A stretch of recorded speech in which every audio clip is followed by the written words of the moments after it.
Here are all display settings found on your Samsung phone with Android 15 One UI 7.0. Now, before I continue, keep in mind, not every Samsung phone will have every single display settings you see here. Most of the lower tier Samsung phones may not have the display resolution settings or refresh rate, just so you know. And let's go ahead and get started. I'll show you how I got here. So I'll just close this out, and with the One UI 7.0, you'll pull down from the top right like this here, once or twice. And when you see the settings toggle here, tap on that one time, then go down into display right there.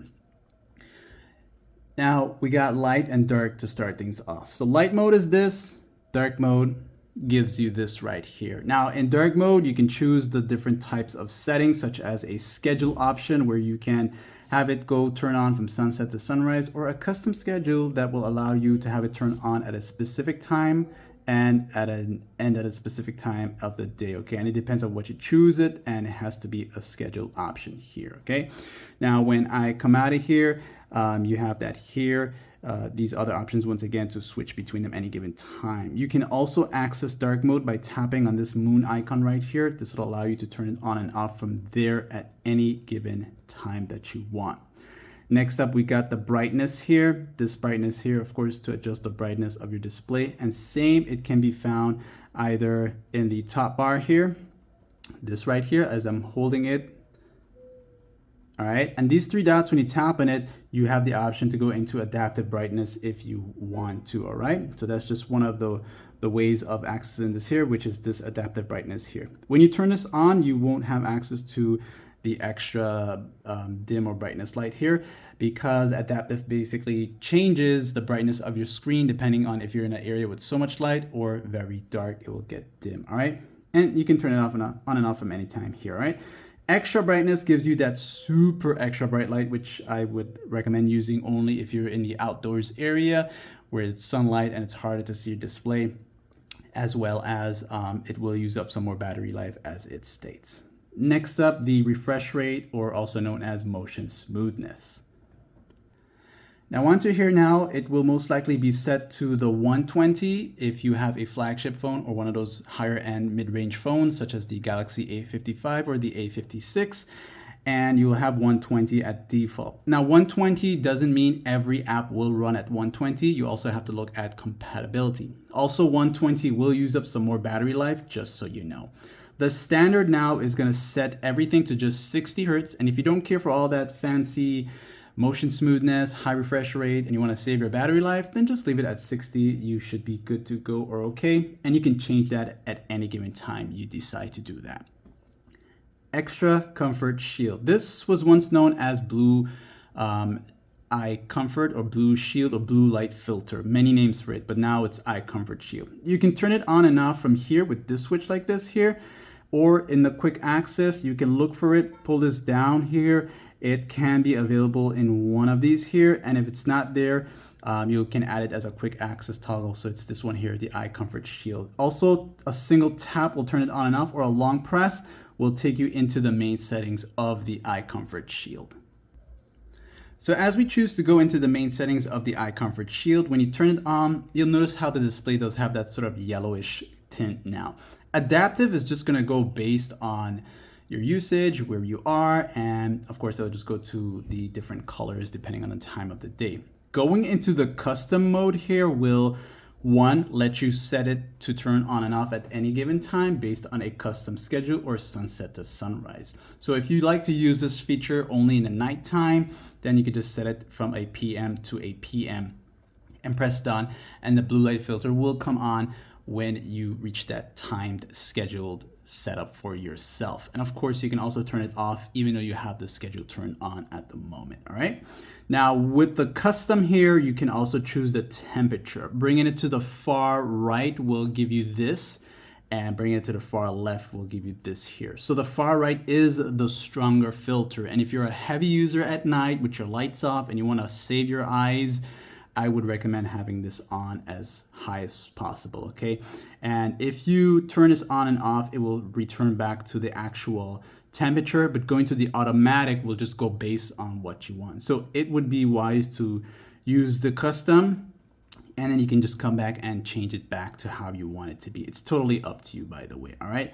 You also have the enhanced comfort here to adjust the tones there. This is also going to adjust color tones and contrast for more comfortable viewing at night. So again, if you're a nighttime phone user, switch this thing on to save your eyes, okay? Now you have the adaptive color tone, which is going to adjust the colors, white balance, and all that ambient lighting here. Turning this on, you may not notice much of a difference here, but it's going to use your camera sensors to get use of that there, all right? So it's totally up to you. The screen color mode. This is for your display colors, your overall display colors. At default, it's going to be set to vivid. Using these images will help you to see the differences. On vivid mode, you get to choose the white balance, adjusting the warmth of your display or the coolness. You also have access to the advanced settings and RGB and more vividness. All right, so these are some new stuff added to the One UI 7.0. If you want to save some battery life, you can switch to the natural and avoid all those extra colors and just keep it natural. All right, so it's totally up to you. Now the font size and the style. This will apply to most apps and your phone messages and all that stuff. So we got default font style here. This, you can use the preset ones that are pre-installed on your phone from Samsung and get some more from the Galaxy theme store if you're interested in that.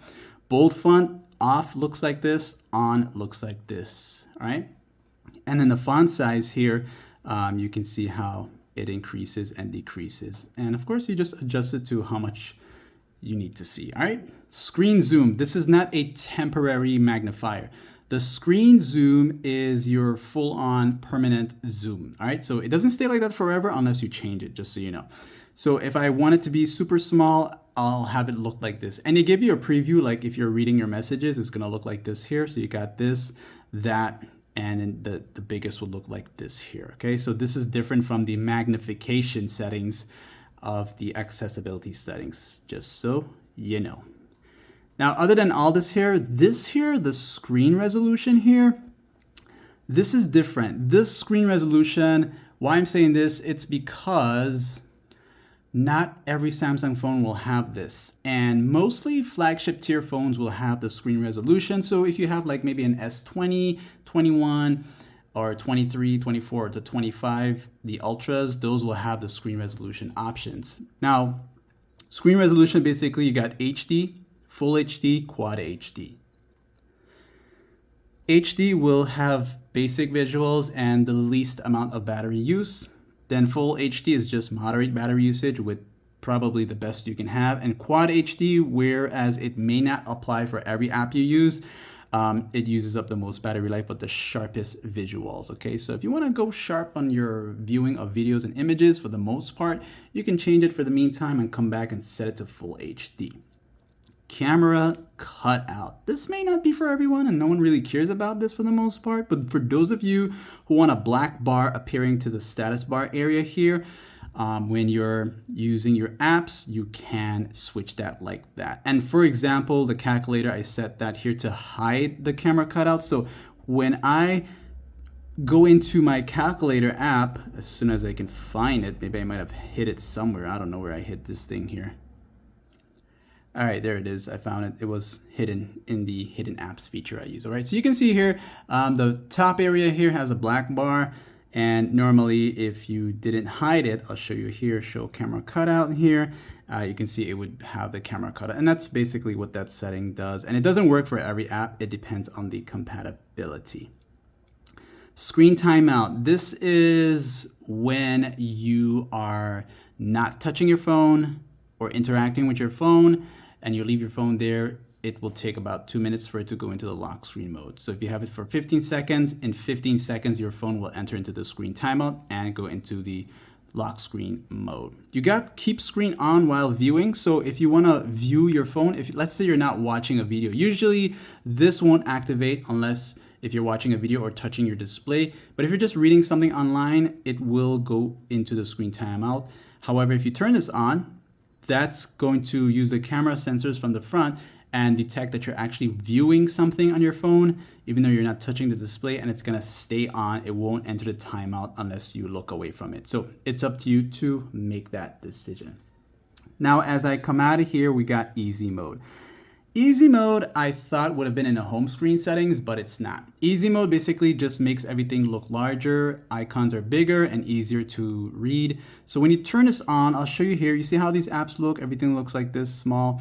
When you turn this on, it's going to make everything bigger.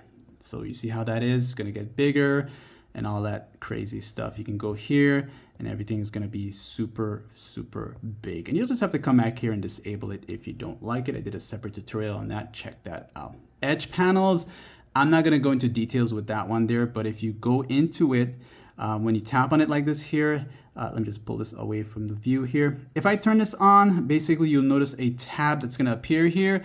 I did make changes to mine, but originally it will be a small white tab there, which you can just pull out like this here. And wherever you are, you can always access this tab. And depending on your setup, you can have multiple tabs to multiple access of tools.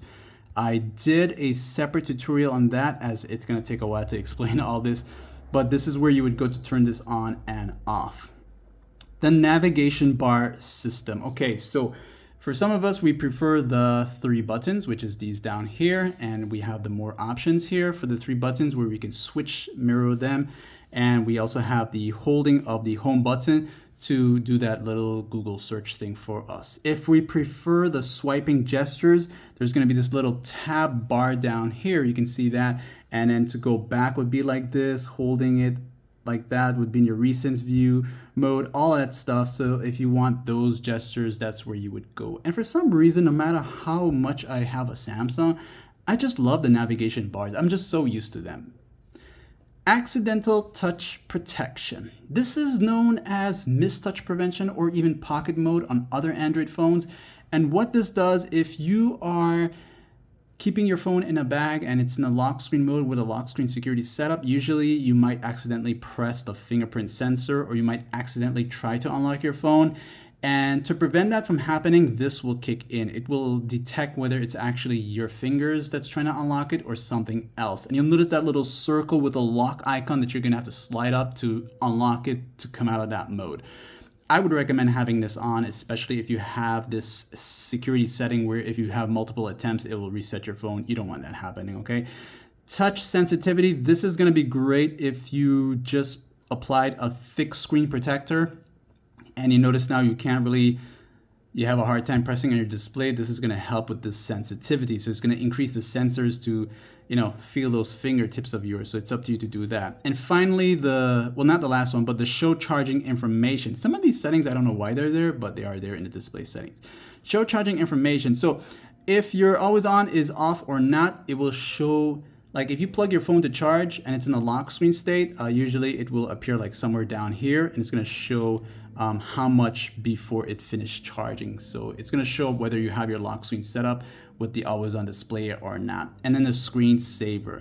Screensaver is gonna, after the screen turns off, like if your phone turned off and it's charging, it's gonna have this here playing. And as just an example here, you can preview it to see how it's gonna look. And it's just gonna look something like this here. So it's just gonna help you avoid like burns on your screen, which is gonna be very useful. Kind of like Windows from before when it had that screensaver that would kick in.